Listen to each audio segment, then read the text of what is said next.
Зөв бүхний хамгийн зөв нь шудраг байх. Яг хамгийн зөв нь. Хуулийг сахиулж байгаа яг шудраг байдлыг сахиулах ёстой хүмүүс нь тэрийг алдахаар бид нар одоо яг юу нэгтгэх юм бэ те. Шудраг ёсыг сахиулах ёстой хүмүүс нь шудраг байхгүй байхлаар одоо жишээлбэл цагдаа хууль ёсны дагуу бид нар шудраг байхгүй бид нар тэгээд шудрагаас нь байхгүй байх гэж байна.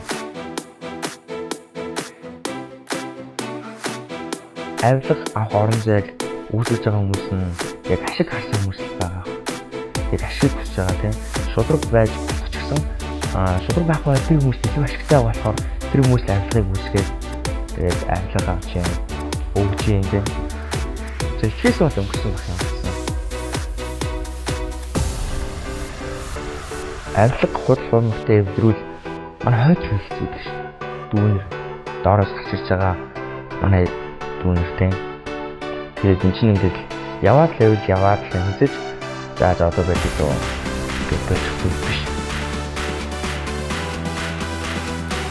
Шудраг байдлыг яг зүйл залуусан яг хамгийн зэрэг зүйлсүүд байна. Яг өөрөөрөө